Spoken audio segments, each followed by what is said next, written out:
ये घर से करीब 50 किलोमीटर दूर रहकर अपने ज्ञान का अर्जन करना चाहते हैं, क्योंकि इन्हें मालूम है कि ज्ञान के अर्जन से किसी भी समस्या का समाधान हो सकता है। ऐसे सोच वाले व्यक्ति जो है विपिन कुमार जी के नाम पर एक बार जोरदार ताली से स्वागत किया। तो विपिन भाई साहब जी, जो आप कह रहे थे कि आपको भीड़ भाड़ से अलग रहना पसंद होता है और से आप अलग रहकर कुछ करना चाहते हैं, करीब घर से 45 किलोमीटर 50 किलोमीटर दूर रहकर ज्ञान का अर्जन करना चाहते हैं। आखिर भीड़ भाड़ में आप रहना क्यों पसंद ना करते हैं, बताइए बस। देखिए, हमें भीड़ भाड़ से रहना इसलिए पसंद नहीं करते हैं कि भगवान के दिया हुआ मेरे 24 घंटा एक दिन, भाई साहब जरा सा कैमरा में देख के बोलिएगा, एक दिन मेरा अगर भीड़ भाड़ में रहेंगे मैं बर्बाद हो जाएगा, जो कि हमको पसंद नहीं है। बहुत बढ़िया बोल रहे भाई साहब, बोलते बर्बाद होगा फिर भगवान क्या सोचेंगे कि इसको भेजें कुछ और के लिए, और भी कुछ माँ बाप का सपना है कि कुछ करे आगे। अगर हम सपना उन लोग को साकार नहीं करेंगे फिर हम किस लायक। बहुत बढ़िया बात बोल रहे हैं भाई साहब, बोलते नहीं जाएंगे हम गरीबी बहुत अंदर से देखी है हम लोगों ने।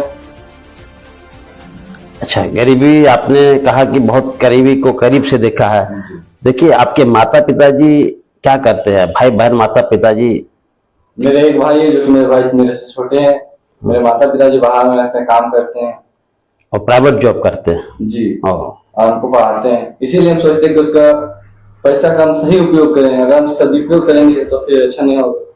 बहुत बढ़िया सोच है भाई साहब, एक बार जोरदार ताली में स्वागत किया जाए।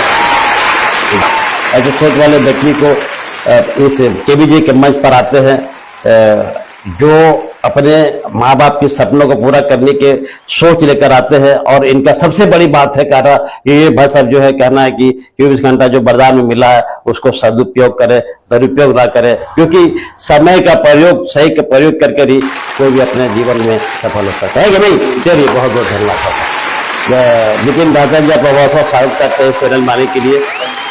और क्या आपके जैसे पहले भी आप सोचे थे कि बोले थे कि आएंगे, लेकिन आते आते आपने बहुत विलम्ब हो गए भाई साहब, आखिर क्या कारण है जब इतनी विलम्ब कर दिया आपने? मेरा भी एग्जाम आने वाला है 11th का, इसलिए थोड़ा अपना तैयारी में लगे हुए हैं।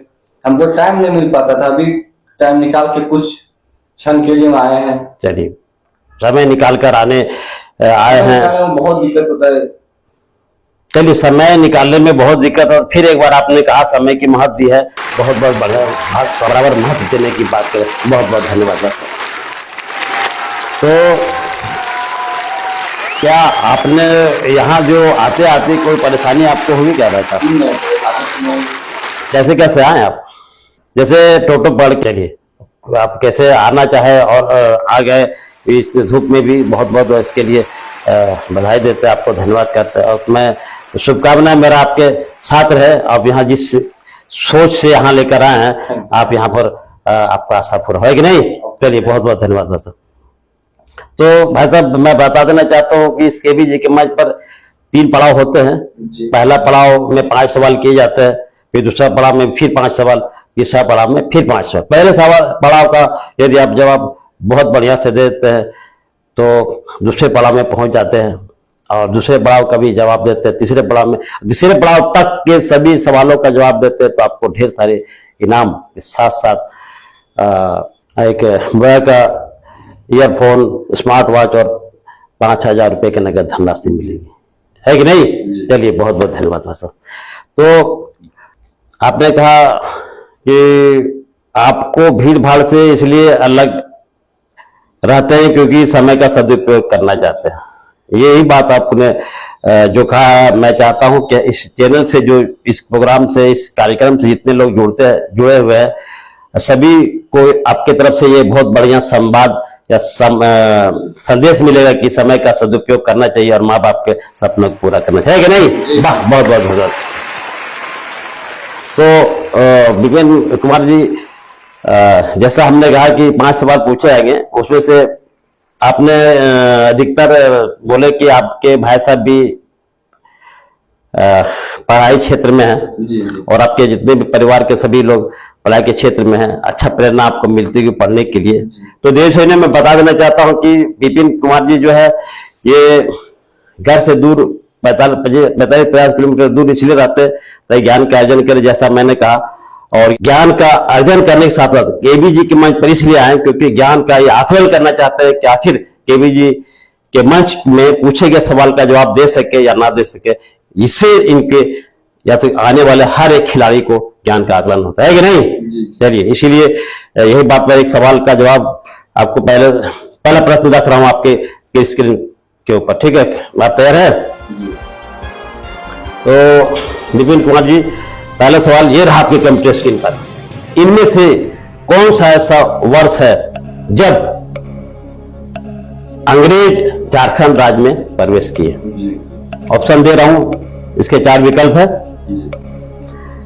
Option A 1760, option B 1770, option C 1767 और ऑप्शन डी 1780।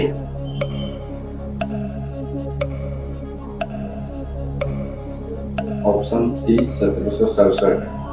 ऑप्शन सी 1767 जी, लॉक कर दो। क्या लॉक कर दो? जी। कंप्यूटर मास्टर जी, विपिन भाई साहब क्या कहना है कि सी को लॉक कर दिया जाए? बिल्कुल सही उत्तर। बहुत बहुत बधाई, आपने पहले सवाल का जवाब बहुत ही जल्द और बहुत ही सोच समझ कर दिया है, इसके लिए आपको बहुत बहुत बधाई देते हैं आपको भाई साहब, है कि नहीं? जी। तो देखिए, बता देना चाहते हो, 1767 में जब अंग्रेज आए थे तो उसके पहले कैसे कैसे आए, सब इसी कहानी में बता रहा हूं। 1767 में यानी कि 16वीं शताब्दी 18वीं शताब्दी के अंत तक और 19वीं शताब्दी के प्रारंभ तक मेदिनी राय का राज था भारत के उत्तरी क्षेत्र में, बिहार, उत्तर प्रदेश, उड़ीसा, झारखंड के पठारी राज पर। तो इनका राज था। उसी वक्त ये मेदिनी राय थे और उनके विपक्षी जो लोग थे, दोनों में झड़प हो गई।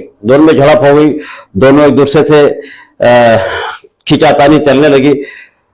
और इसी बीच में अंग्रेजी शासक जो थे, अंग्रेज जो थे 1767 में ये देख लिए, क्योंकि उन लोग अपना मस्तिष्क का बहुत प्रयोग करते थे कि जो कहीं एक दो गुट में लड़ाई होती थी उनका फायदा उठाने के लिए वो बराबर तत्पर रहते थे।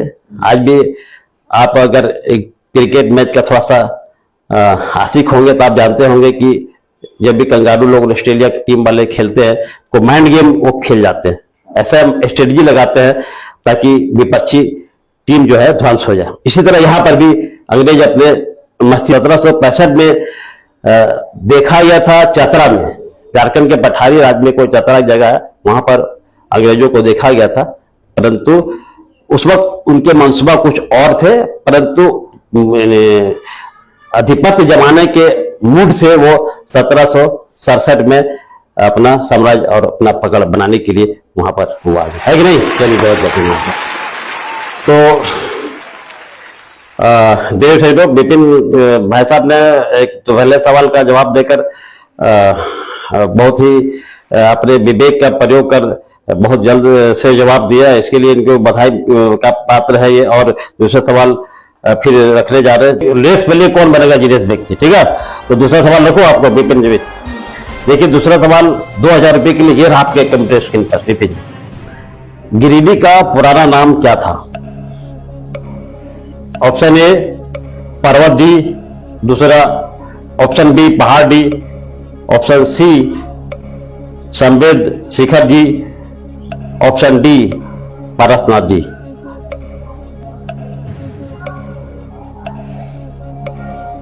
जैसे इसी बीच में इसी समय जो है लाइफ लाइन का प्रयोग किया जाता है, जो यहाँ कंटेस्टेंट जो खिलाड़ी यहाँ आते हैं अपने साथ किन्हीं न किन्हीं एक्सपर्ट को या पढ़े लिखे लोगों को लाते हैं और यहाँ पूछे गए सवाल से नहीं बताने पर मन में थोड़ा जिज्ञासा जगती है कि हमने शायद पढ़ाई कम की है इसीलिए इसकी जानकारी नहीं है कि नहीं। तो यहाँ से केबी जी के मंच पर एक ऐसा सवाल अपनी तरफ से केबी की तरफ से सेट किया जाता है ताकि यहाँ आने वाले खिलाड़ी को लगे कि और पढ़ने की जरूरत है, तभी जीवन में और कुछ काम कर सकता है कि नहीं। चलिए, आप फिर से अगर सवाल का ऑप्शन पूछना चाहते हैं, जानना चाहते हैं, मैं बता देना चाहता हूँ। ऑप्शन ए पर्वत डी, ऑप्शन बी पहाड़ डी, ऑप्शन सी संवेद शिखर जी, ऑप्शन डी पारसनाथ जी। ऑप्शन सी संवेद शिखर। चलिए जाते हैं, समय की कोई पाबंदी नहीं, बकाए नहीं, बोलिए। तो क्या सी को लॉक कर दो? जी। सी में है संवेद शिखर जी, जी। लॉक कर दो? जी। बिल्कुल सही जवाब, एब्सोल्युटली राइट। बहुत बढ़िया, आपने पूछा सवाल का भी जवाब दिया, बहुत बहुत बधाई आपको। तो दूसरा सवाल का जवाब आपने सही दिया है, बिल्कुल सही, एब्सोल्युटली राइट है कि नहीं? चलिए, गिरिडीह का पुराना नाम संवेद शिखर जी इसलिए है क्योंकि आज से करीब 2000 वर्ष पहले जो है, पूर्व में गिरिडीह को संवेद शिखर जी के नाम से जाना जाता था, क्योंकि यहाँ के करीब 24 तीर्थ धर्म के जितने तीर्थकर थे, उन्होंने 24 में से 20 ने गिरिडीह में ही ध्यान और साधना के बदौलत निर्वाण प्राप्त किया। इसीलिए पहले जो है गिरिडीह में अगर कुछ विख्यात थे, यहाँ शिखर जी एक मंदिर है पारसनाथ में, जी सुने है ना, है कि नहीं? हाँ। तो वहां पर जो मंदिर है, जैन धर्म के प्रवर्तक वहां जाते थे, उसमें से 24 तीर्थकर में 20 तीर्थकर ने वहीं पर अपना निर्वाण प्राप्त किया, साधना और समाधि की प्रयोग करके। इसीलिए शिखर जी के नाम से, संवेद शिखर जी के नाम से जाना जाता था। गिरिडीह का पूरा नाम यही था, पुराना नाम संवेद शिखर जी या संवेद शिखर जी, इसलिए क्योंकि जो 24वें तीर्थकर में 20वें जो तीर्थकर थे, उनका नाम संवेद शिखर जी थे। उन्हीं के नाम पर बोला गिरिडीह का नाम पॉपुलर हुआ। बाद में फिर 2000 वर्ष जब के पूर्व के बाद जब फिर इसका नाम गिरिडीह पड़ा, इसलिए क्योंकि ये गिरिडीह मतलब तो पहाड़ी एरिया होता है, पहाड़ी एरिया के नाम पर इसका फिर नामकरण गिरिडीह हुआ। उसके बाद आज